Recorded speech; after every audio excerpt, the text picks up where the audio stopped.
Miss good morning आप सभी को। सबसे पहले मैं अपना परिचय देता हूँ। मेरा नाम जो है असीम रंगारे है।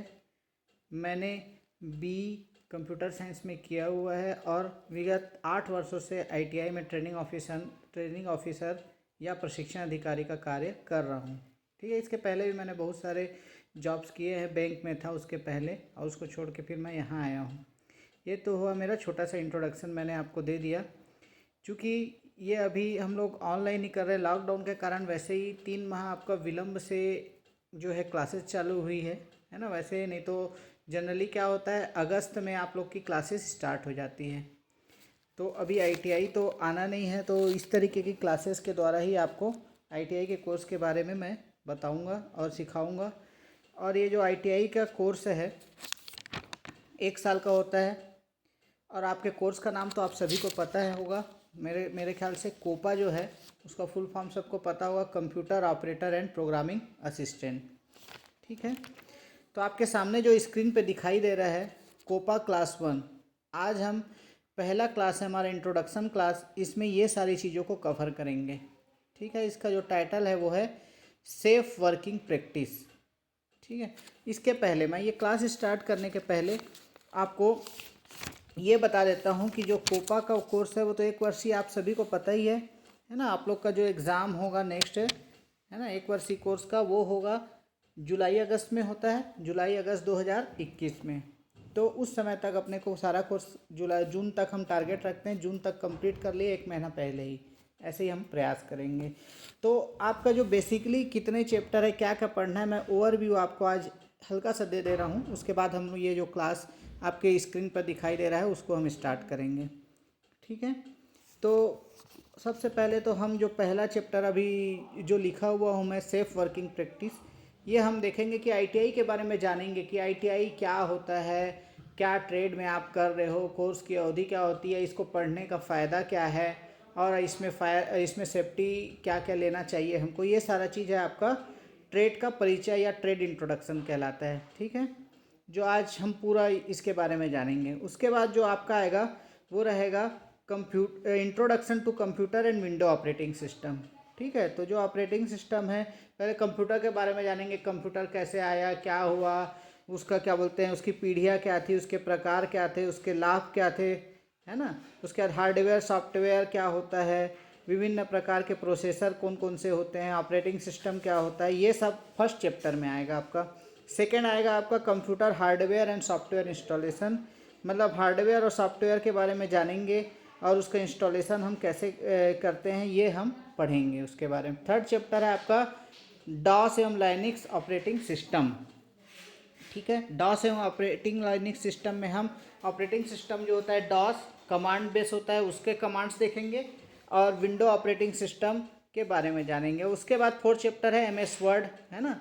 ये तो एमएस ऑफिस में जो होता है वो आप लोग जान रहे हो। एमएस ऑफिस में हम 2-3 पार्ट कवर करेंगे। मेन है आपका एमएस वर्ड और एमएस एक्सेल। ठीक है, तो एमएस वर्ड देखेंगे और एमएस एक्सेल देखेंगे। उसके बाद जो आएगा वो आएगा आपका डेटाबेस मैनेजमेंट सिस्टम।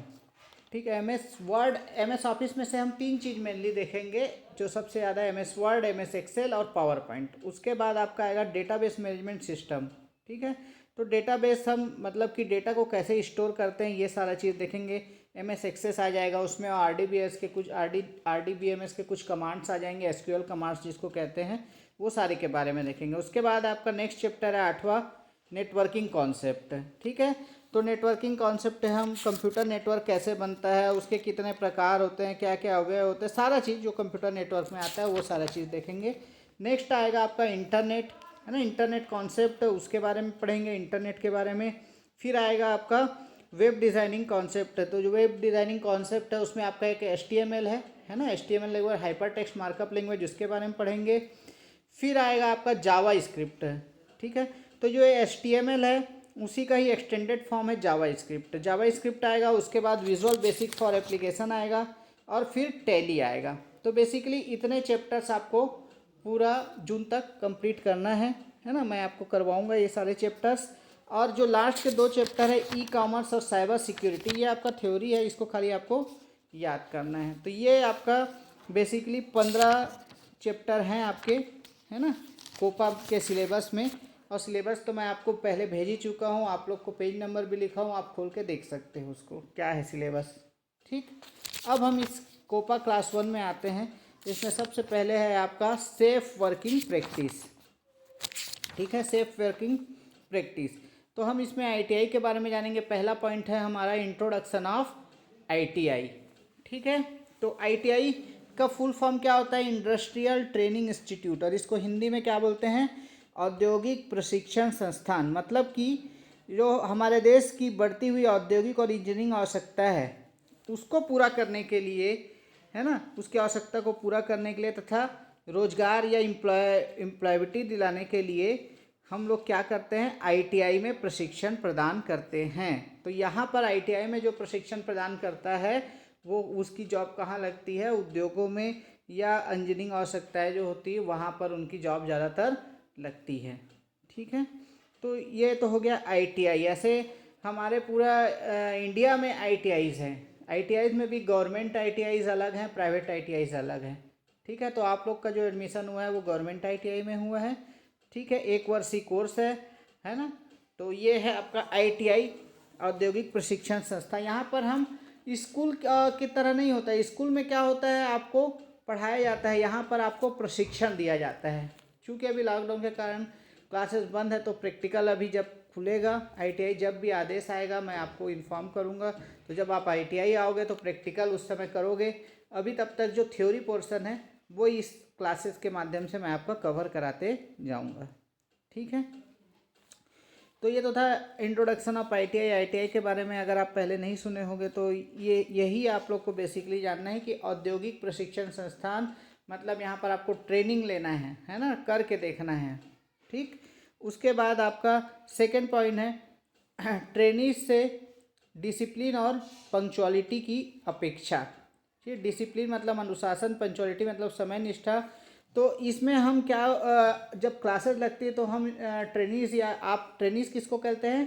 प्रशिक्षु, जो ट्रेनिंग लेने आते हैं, जो आप लोग हो। ठीक है, और ट्रेनर किसे कहते हैं या ट्रेनिंग ऑफिसर किसे कहते हैं? हम लोग को, जो आप लोग को ट्रेनिंग देते हैं। तो हम आप लोगों से क्या अपेक्षा करेंगे कि आप लोग क्या रहे? अनुशासन में रहे और पंक्चुअलिटी रहे। तो अनुशासन और पंक्चुअलिटी में क्या बोल सकते हैं कि जब भी आप लोग प्रशिक्षुओं या ट्रेनिंग से हम ये उम्मीद करते हैं कि वो क्या करे? प्रशिक्षकों का या हमारा क्या करे? सम्मान करे, हमारे आज्ञा का पालन करे, जैसे हम बता रहे हैं वैसे ही वो करते जाए। ठीक है, तभी उनको अच्छे तरीके से प्रशिक्षण मिल पाएगा। और इधर बहुत सारे पॉइंट है, चूँकि ये लॉकडाउन पीरियड में मैं आपको क्लासेस दे रहा हूँ। अगर क्लास आमने सामने लेता तो उसमें ये भी सारा चीज़ रहता है कि जैसे कि अटेंडेंस फैक्टर हो गया है ना, उपस्थिति। आप लोग को तो पता ही होगा, या जिनको नहीं पता होगा वो जान ले कि आईटीआई जो है वो फुली आपका रेगुलर कोर्स है, और इसमें आपका 80% 80% उपस्थिति अनिवार्य है। अगर किसी की भी 80% से कम उपस्थिति होती है तो वो एग्ज़ाम देने से या परीक्षा देने से वंचित हो सकता है। और ये पूरा अधिकार किसका है?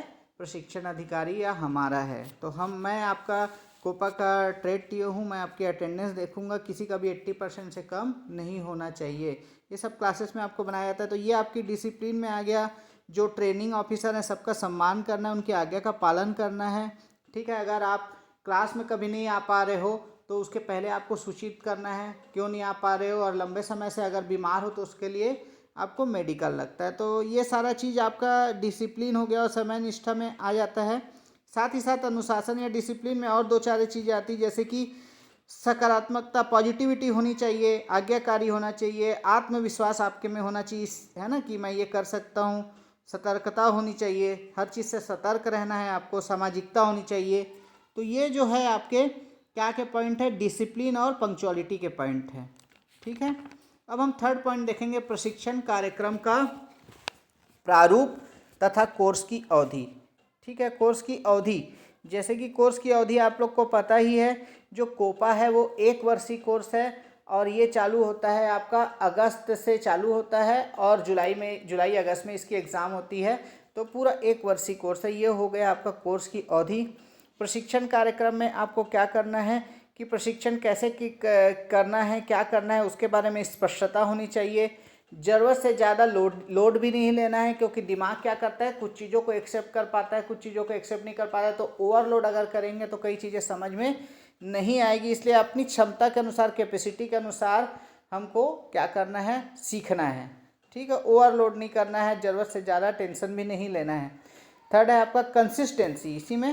इसी में आएगा आपका कंसिस्टेंसी, मतलब नियमितता। आप अगर नियमित रहोगे, डेली टू डेली अपडेट होते रहोगे, सीखते रहोगे, है ना, क्लासेस को अटेंड करते रहोगे, उसके नोट्स बनाओगे और बुक से रेफरेंस से पढ़ोगे, ये सारा चीज़ करोगे। नियमितता बहुत ज़रूरी है सीखने के लिए। और क्या है, कमिटमेंट मतलब प्रतिबद्धता या दृढ़ निश्चय होना चाहिए कि भाई मैं कोपा सीखने आई हूँ 1 साल के लिए, तो मेरे को इसके बारे में जो भी कोर्स है सारा चीज़ आना चाहिए। मेरे को कंप्यूटर टाइपिंग भी आना चाहिए, मेरे को वर्ड में काम करना, MS ऑफिस में काम करना आना चाहिए, मेरे को प्रोग्रामिंग भी सीखना है। ये सारे आपका क्या है, कमिटमेंट कहलाएगा, जो आपका कोर्स है उसको सीखने की प्रतिबद्धता। ठीक है, तो ये हो गया आपका प्रशिक्षण कार्यक्रम का प्रारूप तथा कोर्स की अवधि, जो थर्ड पॉइंट था। फोर्थ पॉइंट आपका है स्कोप ऑफ कोपा ट्रेड। ये बहुत, जो फोर्थ पॉइंट है बहुत इंपॉर्टेंट है। कई ट्रेनिंग्स या शुरू में सभी ट्रेनिंग्स सोचते हैं एडमिशन तो ले लिए, चलो ITI में एडमिशन ले लेते हैं, ट्रेड भी डिसाइड कर लिए, कोपा या स्टेनो कर लेंगे, चलो कोपा कर लिए, है ना, स्टेनो में नहीं हुआ तो कोपा में ले लिए। लेकिन आपको ये पता होना चाहिए कि आप जो ट्रेड कर रहे हो उसका स्कोप क्या है। इस ट्रेड को या इस कोपा को 1 वर्षीय कार्यक्रम आप करने के बाद क्या क्या चीज़ों में आपका भविष्य बन सकता है, या क्या क्या चीज़ें आपके आने वाले भविष्य के लिए हो सकती है। तो कोपा करने के बाद आप क्या क्या काम कर सकते हो वो मैं आपको बताता हूँ, है ना। पहला तो काम आप कर सकते हो सॉफ्टवेयर डेवलपमेंट फर्म में असिस्टेंट प्रोग्रामर का कार्य कर सकते हो। क्योंकि यहाँ पर देखो, ये कोर्स में मैं 2-3 आपको प्रोग्रामिंग लैंग्वेज पढ़ाऊँगा, जैसे कि hyper text markup language HTML हो गया, जावा स्क्रिप्ट हो गया और VBA हो गया। ठीक है, साथ ही साथ आप टेली भी सीख जाओगे। तो ये सारे चीज़ जब आप कर लोगे तो उसके बाद क्या कर सकते हो, आप असिस्टेंट प्रोग्रामर का जॉब भी कर सकते हो, सॉफ्टवेयर जहाँ डेवलप होता है वहाँ पर। पहला चीज़। दूसरा चीज़ है आपका कंप्यूटर इंस्टीट्यूट या स्कूल में फैकल्टी मेंबर या लैब असिस्टेंट का काम। ठीक है, तो कोई भी स्कूल में आप लैब असिस्टेंट या फैकल्टी मेंबर या इंस्टीट्यूट में बन सकते हो। तीसरा है साइबर कैफ़े में इंटरनेट ऑपरेटर का काम कर सकते हो। चौथा है ऑफिस या उद्योगों में कंप्यूटर ऑपरेटर का काम कर सकते हो। जैसे आपके ट्रेड के नाम में ही कंप्यूटर ऑपरेटर लगा हुआ है, तो ये काम तो आप कर ही सकते हो ऑफिस या उद्योग में, है ना। पांचवा है आपका सर्विस इंजीनियरिंग हेतु असिस्टेंट का काम कर सकते हो। छठवा है हार्डवेयर और सॉफ्टवेयर फर्म में सेल्स पर्सन बन सकते हो। कोई भी हार्डवेयर या सॉफ्टवेयर फर्म है वहाँ पर आप कंप्यूटर को खरीद बिक्री का काम, बेचने का काम भी कर सकते हो सेल्स पर्सन बन के। और सातवां है आपका पब्लिकेशन एंड न्यूज़पेपर क्षेत्र में DTP ऑपरेटर। ठीक है, तो ये जो पब्लिकेशन न्यूज़पेपर क्षेत्र बोल रहे हैं, जैसे कि आप लोग देखते होंगे जो भी पब्लिश होती है, कई बुक पब्लिश होती है अलग अलग जगह में, न्यूज़पेपर तो डेली कई प्रकार के आते हैं। तो यहाँ पर ये न्यूज़पेपर कौन छापता है, जो ऑपरेटर रहता है वो कंप्यूटर में टाइप करता है, डेस्कटॉप पब्लिशिंग का काम करता है, और उसके बाद वो सारा चीज़ प्रिंटिंग में जाता है। ठीक है, तो इसमें भी आपका स्कोप है जो कोपा कर रहे हैं उनका। तो ये 7 चीज़ों में बेसिकली आप कहीं पर भी आप अपना क्या कर सकते हो, भविष्य सिक्योर कर सकते हो काम करके। इसके अलावा आप क्या कर सकते हो, स्वयं का कंप्यूटर इंस्टीट्यूट भी डाल सकते हो, या साइबर कैफ़े डाल सकते हो, या DTP सेंटर या हार्डवेयर शॉप भी खोल सकते हो। ठीक है, तो ये सारे चीज़ों का स्कोप है आपका कंप्यूटर ट्रेड या कोपा ट्रेड करने के पश्चात, ये सारा काम आप कर सकते हो। ठीक है, नेक्स्ट पांचवा है आपका टाइप ऑफ सेफ्टी मतलब किस तरीके की आपको सुरक्षा करनी चाहिए। तो 2 प्रकार की सुरक्षा होती है। पहला है शरीर की सुरक्षा, मतलब अपने खुद की बॉडी की सुरक्षा। जब आप काम कर रहे हो, अभी तो आप लोग इसमें लैब में नहीं जा रहे हो, लेकिन ये तो आप लोग का नॉन टेक्निकल वो है कोपा, लेकिन आप लोग ITI में, रायगढ़ ITI जैसे सामने में है, देखे होंगे, वहाँ पर वर्कशॉप रहता है, कार्यशाला बोलते हैं, जहाँ पर बड़ी बड़ी मशीनों में काम किया जाता है ना, कई सारे एकदम रिस्की काम किया जाता है। तो वो सारी चीज़ों में हमें सेफ्टी का ध्यान रखना है। तो ये सारे ट्रेड के लिए कॉमन है, शरीर की सुरक्षा और दूसरा कार्य की सुरक्षा, आपको सेफ्टी का ध्यान रखना ही है। तो शरीर की सुरक्षा में क्या कर सकते हो, जब भी शरीर की सुरक्षा का अर्थ उन सुरक्षाओं से है जिनके द्वारा हम अपने आप को कार्यशाला में कार्य करते समय किसी भी दुर्घटना से बचा सकते हैं। ठीक है, इसके लिए कुछ बातों का आप ध्यान रख सकते हो, जैसे कि वर्कशॉप में तेल, पेट्रोल, बिजली ये सब से आग लग जाए तो उसे पानी से नहीं बुझाना है, रेत, मिट्टी, आग बुझाने वाली गैस का उपयोग करना है। ठीक है। हाथ से प्रयोग होने वाले औजारों पर तेल या ग्रीस आदि की चिकनाई नहीं होनी चाहिए, अन्यथा काम करते समय औजार क्या होगा, स्लिप होगा और चोट भी लग सकती है। बहुत सारा चीज़ें अपने बॉडी को सुरक्षित रखने के लिए। दूसरा है आपका कार्य की सुरक्षा। ठीक है। तो कार्य की सुरक्षा का मतलब वही आपके कार्य की सुरक्षा मतलब जहाँ आप कार्य कर रहे हो वहाँ पर बहुत सारे मशीन होंगे, कुछ औजार होंगे, उपकरण होंगे, वो सारे चीज़ों की सुरक्षा करना, ये आपका कहलाएगा कार्य की सुरक्षा। ठीक है। तो टाइप ऑफ सेफ्टी में क्या होता है, अपनी खुद की सुरक्षा शरीर की, और जहाँ पर आप काम कर रहे हो उसमें औजार, उपकरण, मशीन जो है इसकी सुरक्षा करना। ठीक है। नेक्स्ट है आपका छठवां पॉइंट, सेफ्टी साइंस, मतलब कि सुरक्षा के लिए क्या क्या चिन्ह होते हैं ये आपको पता होना चाहिए। कई जगह आप देखते होगे, गए भी होगे पहले भी तो, लेकिन उसको आप ध्यान नहीं दिए होगे। कई प्रकार के चिन्ह बने हुए रहते हैं, है ना, उसका सबका अलग अलग मतलब होता है। जो सेफ्टी चिन्ह है वो बेसिकली 4 टाइप्स के ही होते हैं। ठीक है, जो मैं यहाँ पर लिखा हुआ हूँ। पहला होता है आपका, हम चारों को देख लेते हैं, उसके चिन्ह भी देखेंगे अभी। पहला होता है प्रोहिबिटिव साइंस, मतलब कि निषेधात्मक चिन्ह। ठीक है। तो ये चिन्ह का क्या मतलब है, ये चिन्ह गलत कार्यों के लिए मनाही का संकेत देते हैं। ठीक, पहला हम देख रहे हैं ना अभी हम, प्रोहिबिटिव साइन। इनका आकार गोलाकार होता है, ये देखिए, ये निषेधात्मक चिन्ह है। इनका आकार क्या होगा, गोलाकार होगा। तीसरा, इन चिन्हों में बॉर्डर तथा लाल रंग का क्रॉस बना होगा। चूंकि ये आपका इसमें कलर नहीं दिख रहा है, लेकिन ये जो क्रॉस बना हुआ है वो किससे बना होगा, लाल रंग से बना होगा। आकार देख लो, इसका गोलाकार है। ठीक है, गलत कार्यों के लिए मनाही का संकेत करता है। इसका जो बैकग्राउंड है वो क्या होगा, वाइट होगा, सफ़ेद होगा, और ऊपर काले रंग के संकेत चिन्ह बने होते हैं। तो ये जो आपको 3 प्रकार का दिखा रहा है, ये है निषेधात्मक चिन्ह या प्रोहिबिटिव साइंस, मतलब कि ये चीज़ों को आपको करने से मनाही देता है, नहीं करना चाहिए। जैसे कि smoking and naked flames prohibited. ठीक है। तो धूम्रपान नहीं करना है, धूम्रपान नहीं करना है, पेडिस्ट्रियन प्रोहिबिटेड। ठीक है। तो आग ना जलने देना, do not extinguish with water, मतलब कि जलती आग को जल से नहीं बुझाना है। ये सारे चीज़ प्रोहिबिटेड है। देख लो आप, क्रॉस लगा हुआ है ना, तो क्रॉस का मतलब है एक तरफ का लाल क्रॉस लगे रहेगा, वो क्या रहेगा, निषेधात्मक चिन्ह रहेगा। आपको याद रखना है कि निषेधात्मक चिन्ह किस प्रकार का होता है। पहला 2 चीज़ आपको मेनली याद रखना है इसमें, इसका आकार गोलाकार होगा, और इसमें क्या रहेगा, इसके चिन्हों में बॉर्डर तथा लाल रंग का क्रॉस रहेगा। तो ये निषेधात्मक चिन्ह हो गया। ठीक है। सेकेंड है आपका मैंडेटरी साइन या आदेशात्मक चिन्ह। ठीक है, मैंडेटरी मतलब क्या होता है, जरूरी, या आदेशात्मक चिन्ह। तो उसको हम देखते हैं कि उसका साइन किस प्रकार का होता है और उसमें क्या क्या आएंगे। ठीक है, ये होगा आपका मैंडेटरी साइंस। कार्य करने से पूर्व या बाद में इन चिन्हों द्वारा आदेश दिया जाता है। इनका आकार भी गोलाकार होता है, जैसे उसका था उसका भी गोला रहेगा, देखो, लेकिन इसमें क्रॉस नहीं है ना। ये आदेश दे रहे हैं मैंडेटरी कि आपको ये चीज़ करना ही है। इनकी पृष्ठभूमि नीली होती है, जिसके ऊपर सफ़ेद रंग का संकेत चिन्ह होता है। ठीक है। तो ये बेसिकली जो है आदेश देते हैं कि भाई आप ये करो, है ना, तभी आप सही तरीके से काम कर पाओगे। जैसे कि आप टोपी पहनो, आप चश्मा पहनो, है ना, आप वो लगाओ, क्या बोलते हैं, हेलमेट पहनो, जूते पहनो, मास्क पहनो। ये सब चीज़ से क्या होगा, सेफ्टी होगा। आपका काम जहाँ करोगे वहाँ पर आपको कोई दिक्कत नहीं आएगा। ठीक है। तो आपको क्या करना है, ये है आपका मैंडेटरी साइंस है। इसमें क्या क्या देखो, सामने दिख ही रहा है, वियर आई protection, wear hand protection, hand protection के लिए ग्लोव्स पहनो, आई प्रोटेक्शन के लिए चश्मा पहनो, वियर फुट प्रोटेक्शन उसके लिए जूता पहनो, है ना, वियर हियरिंग प्रोटेक्शन। ठीक है, वॉश हैंड्स, ये सब तो करना ही है, वियर हैंड प्रोटेक्शन। ये सारे चीज़ आपका क्या है, आदेशात्मक चिन्ह या मैंडेटरी साइन है। ठीक है। थर्ड है आपका, इसी में देखो थर्ड क्या है, इंफॉर्मेटिव साइन, सूचनात्मक चिन्ह। तो इंफॉर्मेटिव मतलब क्या होता है, सूचना देने के लिए हम उपयोग करते हैं। इन चिन्हों द्वारा सुरक्षा संबंधित जानकारी दी जाती है।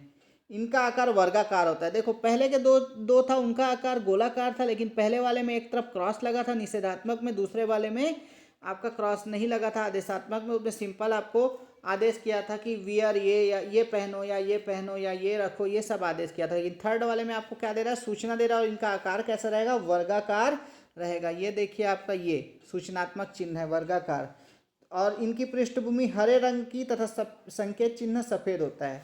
तो ये रंग भी आपको याद रखना है, हरे रंग का होगा और इनका संकेत चिन्ह सफ़ेद होगा। देखो बीच में देखो क्रॉस लगा हुआ है, तो ये क्या बताता है, प्राथमिक चिकित्सा दल है ना, पेयजल, पुरुष और महिला प्रसाधन, ये सारे चीज़ों को हम सूचनात्मक चिन्ह द्वारा व्यक्त करते हैं। सूचनात्मक मतलब इंफॉर्मेशन देते हैं कि यहाँ पर देखो भाई, यहाँ पर आपका क्या है, डॉक्टरी सुविधा आपको मिल जाएगा, यहाँ पर आपको पानी की सुविधा मिल जाएगा। ये सारा संकेत हम इंफॉर्मेटिव साइन द्वारा देते हैं और ये वर्गाकार होता है। ठीक है, उसके बाद नेक्स्ट आपका फोर्थ है चेतावनी चिन्ह, जिसको बोलते हैं वार्निंग साइन, है ना, चेतावनी देता है। तो चेतावनी चिन्ह में क्या रहेगा आपका, ये देखो चेतावनी चिन्ह आपका ये सारे चेतावनी चिन्ह कहलाएंगे।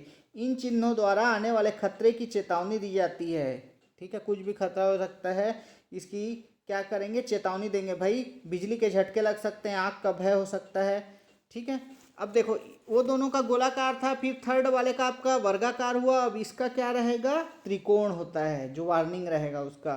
तो आपको ये आकार से और उसकी जो कलर है उससे पहचानना है कि इन चारों में से कौन सा है करके। तो चेतावनी चिन्ह में आपका क्या रहेगा, त्रिकोण रहेगा। जैसे कि दिख रहा है रिस्क ऑफ फायर है, वो बता देगा भाई उधर मत जाओ, आग से जल सकते हो। रिस्क ऑफ एक्सप्लोजन है, मतलब कि कुछ फट सकता है ना। ओवरलोडेड है तो ओवरलोडेड बता देगा। तो ये सब आपको क्या बताएगा, पहले से चेतावनी देगा कि भाई तुम उधर मत जाना, वहाँ पर खतरा है, अगर आप जाओगे तो ये सारा चीज़ हो सकता है। तो अलग अलग उसका बता रहा है, टॉक्सिक हेजार्ड हो सकता है, या फॉर्कलिफ्ट ट्रक हो सकता है, या लेज़र बीम हो सकता है, ठीक है, या फ्रेजाइल रूफ हो सकता है, या ओवरहेड ये हो सकता है। तो ये सारे चिन्ह आपको ये बताता है खतरे की निशानी है ये, है ना, वार्निंग साइन देता है। ठीक, तो ये हो गया आपका 6 नंबर सेफ्टी साइंस हो गया, जो 4 प्रकार के होते हैं। चारों को मैंने आपको बहुत अच्छे से समझा दिया है, उसका चिन्ह भी बता दिया है ना। नेक्स्ट है आपका फायर या आग।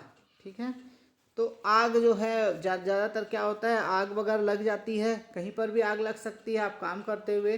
तो आग लगने के क्या क्या कारण हो सकते हैं। फर्स्ट पॉइंट है, आग लगने के कारण क्या हो सकता है, विद्युतीय तार जो है वो ढीला हो गया हो, या उस पर ओवरलोड हो गया हो, या वो शॉर्ट सर्किट हो गया हो, या कारखानों में कोई धूम्रपान कर रहा हो, या तेज चलने वाली मशीनों में तेल न लगा हो, या ज्वलनशील पदार्थों का ध्यान न रखने से। तो ये सारे कारण हैं। आपको तो पता ही होगा कि आग क्या क्या चीज़ से लग सकता है।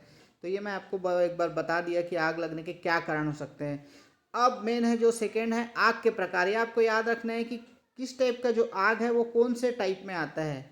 बेसिकली 4 टाइप के होते हैं, class A, class B, class C और क्लास डी, जो आग के प्रकार होते हैं। तो क्लास ए में कौन सा आएगा, अगर इसको याद रखना, आप लोग लिख भी लेना, लकड़ी, कागज, कपड़े व ठोस धातुओं में लगी आग को श्रेणी ए प्रकार की आग में रखा जाता है। ठीक है, या मतलब कि अगर कहीं पर आग लग गया, अगर लकड़ी से आग लग रहा है, या कपड़े से लग रहा है, या ठोस धातु से लग रहा है, तो वो किस श्रेणी में आएगा, क्लास ए में रहेगा। अच्छा, ये तो श्रेणी हो गया कि किस टाइप में आएगा, लेकिन उसको बुझाने के लिए क्या हम उपयोग करेंगे वो भी जानना जरूरी है।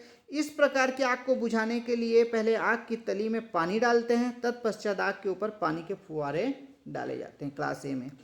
क्लास बी में क्या रहेगा, ज्वलनशील द्रव या गलनशील ठोस में लगी आग, है ना, ज्वलनशील द्रव रहेगा या गलनशील ठोस में जो लगी है वो क्लास बी प्रकार का होगा।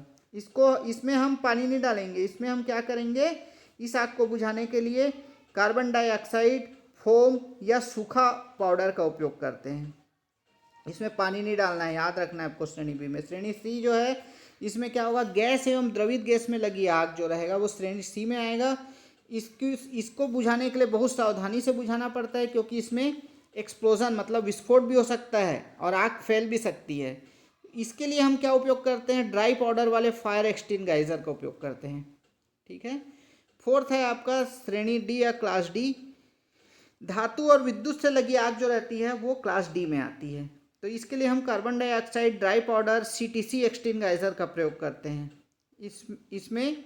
ठीक है, प्रशिक्षित व्यक्ति जो रहेगा वही आग बुझा सकता है, जिसको नहीं आता है वो नहीं बुझा सकता। इसके लिए भी ट्रेनिंग लेना पड़ता है। ठीक है, देखते होगे आप लोग टीवी वगैरह में, उसमें भी देखे होगे आग बुझाने वाले जो आते हैं विशेष प्रकार के यूनिफॉर्म में आते हैं और ट्रेनिंग लेके आए रहते हैं, वही बुझा पाते हैं। तो इसमें आपको क्लास डी में जो होता है ट्रेनिंग की आवश्यकता होती है।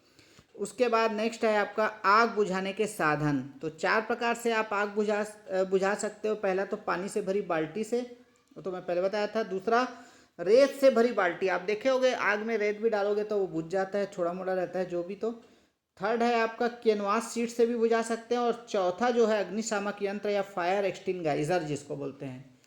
मेनली जो है आप लोग आईटीआई या बड़े ऑफिसेस या अस्पताल या कहीं पर भी होटल जहाँ भी जाए होगे आप देखे होगे फायर एक्सटिंगाइजर रहता है वहाँ पर।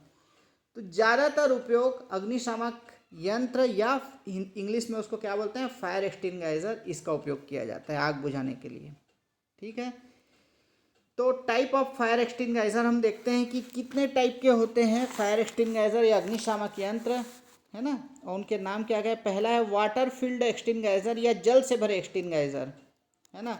इसमें क्या रहेगा, पानी भरा रहेगा एक्सटिंगाइजर में, और इसमें आप लकड़ी या कोयले वाले आग को बुझाने का उपकरण रहता है, उसको बुझा सकते हो। दूसरा है आपका हेलोन या सीटीसी फायर एक्सटिंगाइजर। तो इसका उपयोग कब करेंगे, जब बिजली से कोई आग लगे रहेगी ना, तो ये सेकेंड टाइप का कौन सा, हेलोन या सीटीसी फायर एक्सटिंगाइजर का उपयोग करेंगे। थर्ड है आपका सूखा पाउडर या ड्राई पाउडर एक्सटिंगाइजर। इस प्रकार के फायर एक्सटिंगाइजर में सूखा पाउडर भरा जाता है। ये गैस कार्टेज या स्टोव दोनों प्रकार के हो सकते हैं। ठीक है, और जो बी टाइप का था, उस टाइप क्लास बी टाइप का जो आग लगता था ना, उसको बुझाने के लिए हम ये थर्ड वाला जो है ड्राई पाउडर एक्सटिंगाइजर का उपयोग कर सकते हैं। चौथा है आपका फोम फायर एक्सटिंगाइजर। फोम फायर में क्या रहेगा, ज्वलनशील रहित द्रव्य तथा रनिंग तेली आग के लिए उपयुक्त है। ठीक है, लेकिन इसमें विद्युत उपकरण से अगर आग लगी तो उसके लिए उपयोग मत करो, दिक्कत हो जाएगा। ठीक है, फिर है आपका सोडा एसिड फायर एक्सटिंगाइजर फिफ्थ।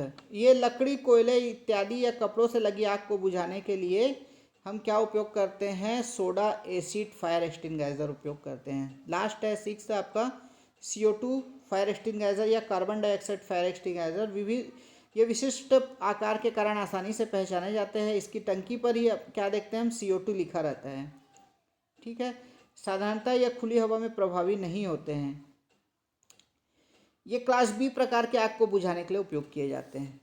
ठीक है, तो ये टाइप्स ऑफ फायर एक्सटिंगाइजर थे, 6 प्रकार के हैं, अलग अलग नाम है इनका और अलग अलग उपयोग है। कोई क्लास ए को उपयोग हो रहा है, कोई क्लास बी में उपयोग हो रहा है, कोई क्लास सी, कोई क्लास डी में भी हो रहा है।